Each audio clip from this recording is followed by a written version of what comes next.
Now we will be discussing essay 710, that is comparative information, corresponding figures and comparative financial statements. Okay. എന്താണ് comparative information? Comparative information means the amounts and disclosures which is included in the financial statement in respect of one or more prior period of the as per the applicable financial reporting framework. The amounts are disclosures are with respect to one or more prior periods. Okay. So ഇവിടെ basically auditor check ചെയ്യേണ്ടത് എന്താണെന്ന് വെച്ച് കഴിഞ്ഞാൽ ഈ comparative information നമ്മൾ prior പീരീഡിലെ ഇൻഫർമേഷനായിട്ട് actually agree ചെയ്യുന്നുണ്ടോ, അത് പ്രോപ്പർലി ആണ് ഡിസ്ക്ലോസ് ചെയ്തേക്കുന്നത്. അതുപോലെ തന്നെ accounting policies which were reflected in the comparative information are consistent with the current period also. എന്തെങ്കിലും ചേഞ്ചസ് ഉണ്ടെങ്കിൽ അത് പ്രോപ്പർലി അക്കൗണ്ടഡ് ആയിരിക്കണം, പ്രസൻറ്റഡ് ആയിരിക്കണം, ഡിസ്ക്ലോസ്ഡ് ആയിരിക്കണം. APD. If there is any changes from the previous accounting procedures to that of the current accounting policies that been followed, that is, it is not consistent with the previous accounting policies, then we should see whether the changes have been properly accounted, presented and disclosed. Okay. ഇനി ഒരു possible ആയിട്ടുള്ള material മിസ്റ്റേറ്റ്മെൻറ്റ് ഉണ്ടെന്ന് auditor മനസ്സിലാക്കി comparative ഇൻഫർമേഷനിൽ. അങ്ങനെയാണെങ്കിൽ നമ്മൾ sufficient and appropriate audit evidence obtain ചെയ്യാൻ alternate audit procedures ചെയ്യണം. എന്നിട്ട് അതുപോലെ തന്നെ ഓഡിറ്റർ ചിലപ്പോൾ പ്രീവിയസ് ഇയറിനെയും ഓഡിറ്റ് ചെയ്യും ഈ ഒരു പർപ്പസിനിട്ട്. അങ്ങനെയാണ് ഈ SA 560 ഇംപ്ലിക്കേഷൻ വരും. Okay, don't forget that. ഇനി കറസ്പോണ്ടിങ് ഫിഗേഴ്സ്. എന്താണ് കറസ്പോണ്ടിങ് ഫിഗേഴ്സ്? കമ്പാരിറ്റീവ് ഇൻഫർമേഷൻ തന്നെ വേറെ amounts and other disclosures for the prior period are include as an integral part of the current period financial statements. Current period financial സ്റ്റേറ്റ്മെൻറ്റ്സിൻ്റെ പ്രസൻറ്റേഷനിൽ തന്നെ വളരെ integral പാർട്ടായിട്ടാണ് ഇത് present ചെയ്തിരിക്കുന്നത്. പക്ഷേ ഇത് ആക്ച്വലി വായിക്കേണ്ടത് ഈ കറണ്ട് ഇൻഫർമേഷൻ്റെ കൂടെ തന്നെ വായിക്കണം, അല്ലാണ്ട് മറ്റ് പർപ്പസിന് വേണ്ടിയിട്ടല്ല, ഇതിൻ്റെ കൂടെ തന്നെ പോകാൻ വേണ്ടിയിട്ടാണ്. ഓക്കെ. ആൻഡ് ഇതിൻ്റെ ഒരു ലെവൽ ഓഫ് പ്രസൻറ്റേഷൻ അല്ലെങ്കിൽ ലെവൽ ഓഫ് ദ ഡീറ്റെയിലിംഗ് എന്ന് പറയുന്നത് അതിൻ്റെ റെലവൻസ് അനുസരിച്ചിരിക്കും, ഈ കറണ്ട് പീരീഡിലെ ഫിഗേഴ്സായിട്ടുള്ള റെലവൻസ് അനുസരിച്ചിരിക്കും. ഓക്കെ. ഇനി കറസ്പോണ്ടിങ് ഫിഗേഴ്സിൽ റിപ്പോർട്ട് ചെയ്യുന്ന സമയത്ത് ഒരിക്കലും ഓഡിറ്ററിൻ്റെ opinion it shall not refer to the corresponding figures except in the following circumstances. Okay, നമുക്ക് 2 കേസുണ്ട്. ഈ 2 കേസിലല്ലാണ്ട് വേറെ ഒരു കേസിലും ഓഡിറ്റർ ഒരിക്കലും ആ കറസ്പോണ്ടിങ് ഫിഗേഴ്സിനെ ഒരു ഓഡിറ്റ് ഒപ്പീനിയൻ എക്സ്പ്രസ് ചെയ്യുന്നില്ല. Okay. First thing is prior പീരീഡിൽ ഓഡിറ്റ് റിപ്പോർട്ടിൽ ഒരു മോഡിഫിക്കേഷൻ വന്നിട്ടുണ്ട് and the matter which gave arise to that particular modification is not resolve yet. അത് ഇതുവരെ റിസോൾവ് ചെയ്തിട്ടില്ല. അങ്ങനെയാണെങ്കിൽ ഈ വർഷത്തത് ഓഡിറ്റർ മോഡിഫൈ ചെയ്യും.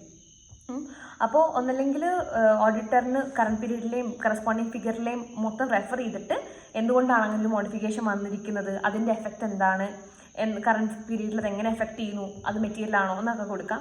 അല്ലെങ്കിൽ എന്താണ് അൺറിസോൾവ്ഡ് മാറ്റർ എന്തുകൊണ്ട് കമ്പാരിറ്റബിലിറ്റീനെ എങ്ങനെ എഫക്റ്റ് ചെയ്യുന്നു ഓഫ് ദി കറണ്ട് പീരീഡിനെ, അത് നമുക്ക് കൊടുക്കാം.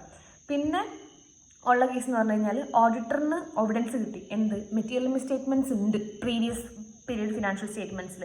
അത് പ്രീവിയസ്ലി പക്ഷേ ഇഷ്യൂ ചെയ്തപ്പോൾ അൺമോഡിഫൈഡ് ഒപ്പീനിയനാണ് കൊടുത്തത്, പക്ഷേ ഇപ്പോൾ കണ്ടുപിടിച്ച് മെറ്റീരിയൽ മിസ്റ്റേറ്റ്മെൻറ്റ് ഉണ്ട്. അങ്ങനെയാണെങ്കിൽ അത് റിസോൾവ് ആയോ നമ്മൾ ആദ്യം പോയി അന്വേഷിക്കണം. റിസോൾവ് ആയിട്ടില്ലെങ്കിൽ നമ്മൾ കറണ്ട് പീരീഡ് ഫിനാൻഷ്യൽ സ്റ്റേറ്റ്മെൻറ്റ്സിൽ ക്വാളിഫൈഡ്ലി അഡ്വൈസ് ഒപ്പീനിയൻ നോക്കണം. മനസ്സിലാക്കേണ്ട ഒരു കാര്യം എന്താണെന്ന് വെച്ച് കഴിഞ്ഞാൽ ഈവൻ ദോ ഇത് കമ്പാരിറ്റീവ് ഇൻഫർമേഷൻ കൊടുത്തിട്ടുണ്ടെങ്കിലും ഒരിക്കലും ഓഡിറ്റർ പോയിട്ട് പ്രീവിയസ് ഇയറിലെ റിപ്പോർട്ടിന് മുകളിൽ ഒരു ഒപ്പീനിയൻ എക്സ്പ്രസ് ചെയ്യില്ല.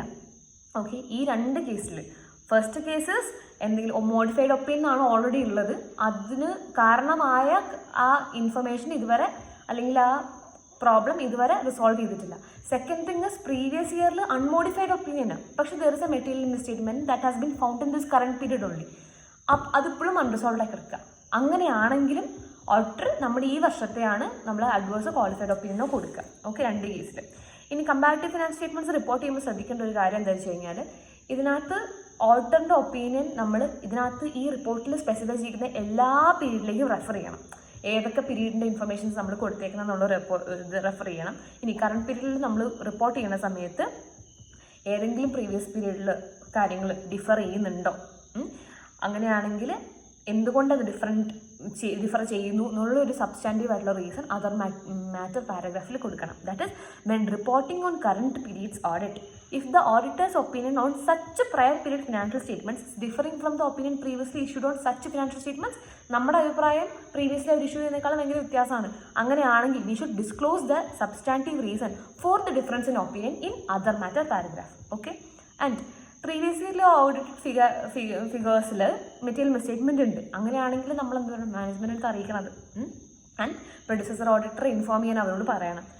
ഇഫ് പ്രീവിയസ് ഇയറിലെ സ്റ്റേറ്റ്മെൻറ്റ്സ് അമെൻഡ് ചെയ്യുകയാണെന്ന് വെച്ചോ, എന്നിട്ട് പുതിയ റിപ്പോർട്ട് പ്രെഡിസസർ ഓഡിറ്റർ റിപ്പോർട്ട് ചെയ്തു. അങ്ങനെയാണെങ്കിൽ കറണ്ട് ഇയറിൽ മാത്രമേ നമ്മൾ റിപ്പോർട്ട് ചെയ്യുള്ളൂ, നമ്മൾ പ്രീവിയസ് ഇയറുടെ ഒന്നും പറയില്ല. Okay, yes. ആൻഡ് നമ്മൾ ഓൾറെഡി നമ്മൾ 510 പഠിച്ച 2 കാര്യങ്ങൾ, ഒന്ന് നമ്മുടെ പ്രെഡിസസർ ഓഡിറ്റർ ആണ് ഇവാലുവേറ്റ് ചെയ്തിരിക്കുന്നതെങ്കിലും അല്ലെങ്കിൽ ഓഡിറ്റേ ചെയ്തിട്ടില്ല കറണ്ട് പ്രീവിയസ് ഇയറിലാണെങ്കിലും, ഇത് രണ്ടും നമ്മൾ അതർ മാറ്റർ പാരഗ്രാഫിൽ ഡിസ്ക്ലോസ് ചെയ്യണം. ഒന്നല്ലെങ്കിൽ ഈ ഓഡിറ്റഡ് അല്ല എന്ന് പറയണം.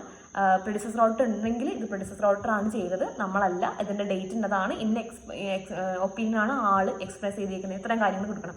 ആൻഡ് ഈ ഒരു ഡിസ്ക്ലോഷർ ഒരിക്കലും അയാളുടെ റെസ്പോൺസിബിലിറ്റി റിലീവ് ചെയ്യുന്നില്ല. എന്ത്, നമ്മൾ ഓപ്പണിംഗ് ബാലൻസിൽ മിസ്റ്റേറ്റ്മെൻറ്റ്സ് ഒന്നും ഇല്ല എന്ന രീതിയിൽ ഒന്നും വൗച്ച് ചെയ്യുന്നില്ല.